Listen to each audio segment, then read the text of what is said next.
Look at this interior. This steering wheel is so beautiful. So on the top you have lights that tell you when to change gears. You have a small LCD screen in the dashboard, and on the steering wheel you have some buttons. On the left side you have mode, set, and one to raise the nose. Then you have the raise button here and a few other buttons. And look how ugly those knobs are for the climate control system.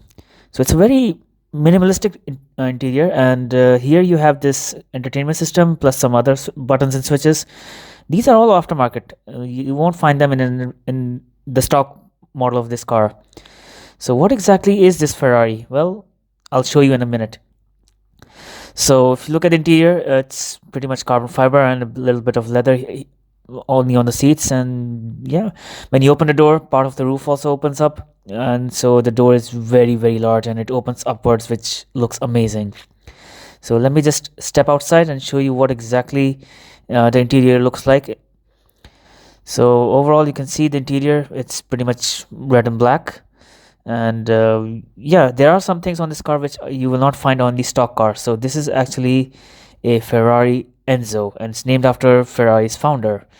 So why did they do that? Well, Ferrari were very, very happy with the car's performance, and they thought that this will honor the founder, so they named it after the founder. So the founder is of course Enzo Ferrari, and it's a car, so I like to call it the Ferrari Enzo. I know lots of people like to call it the Enzo Ferrari, but I don't know, that's kind of the name of the founder. So this is the exterior. Look at it. It is beautiful, absolutely gorgeous. And yeah, you can see that all four fenders are designed to have maximum downforce. The wheels in the stock car are not in the same shade, and you don't find red nuts on them as well. So a few things of this car are unlike the stock model.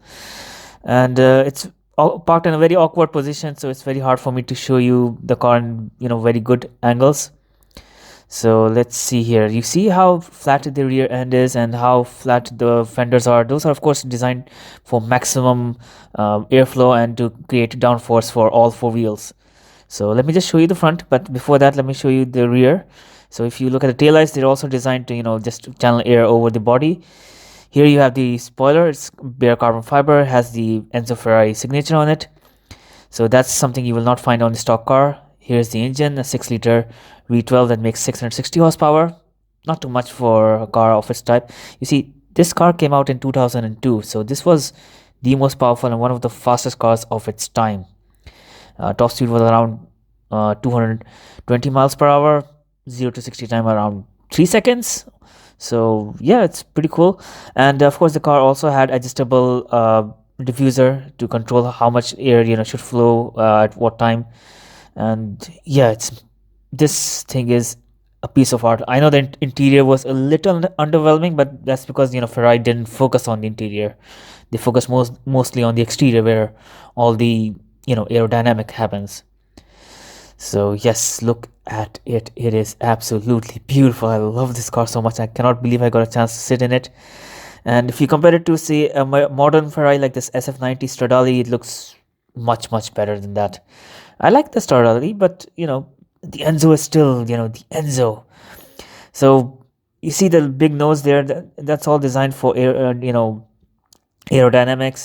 and yeah, the whole car is designed to be as aerodynamic as possible. So what Ferrari did was basically take all the technologies they could from their Formula One racing cars and put it into a road going car. So this is why it looks very much similar to the shape of a Formula One car, and the aerodynamics are also a little similar.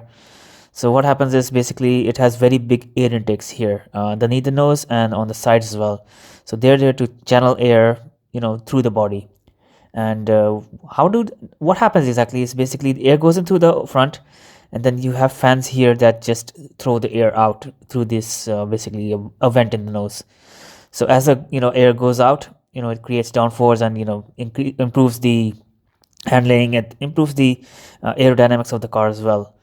And if you look at the headlights, they're very simple, and they're in this car the whole casing of the headlight is basically bare carbon fiber. It looks amazing. So this is the very first time I'm seeing Enzo in black.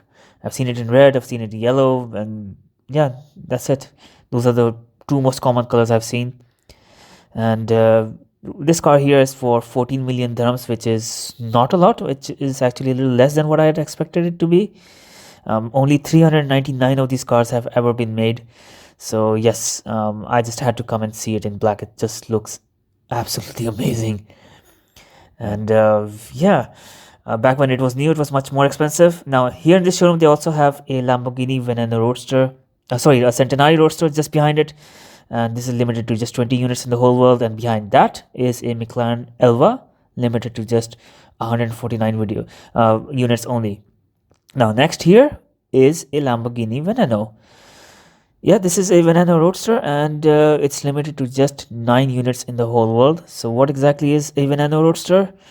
Well, let me just show you the front end and you'll get an idea. Look at that. Isn't that amazing? That is so beautiful. Now, the aerodynamics of this are a little similar to the Enzo actually. This here is a Bugatti Divo, and it's a very special Divo because all the panels that you see here are all bare carbon fiber. That's why it's even more expensive than a regular Divo. Then here you have a second Veneno Roadster. So this showroom has everything. And lastly, a newly arrival here is the Pagani Huayra Roadster. It's not their first Huayra, and I'm sure they'll have more in the future. So the reason I'm showing you these other cars is just so you can get an idea of what videos you can find on my channel. So have a look at them as well. So for my Ferrari videos, I'll leave their links in the video's description. And do have a look at my channel. I'm sure you're going to enjoy it. Not all my videos are in English. Of course, the title of the video will tell you if it's English or not. And do have a look at my channel. I'm sure you're going to enjoy it. And let me know in the comments what you think about this car.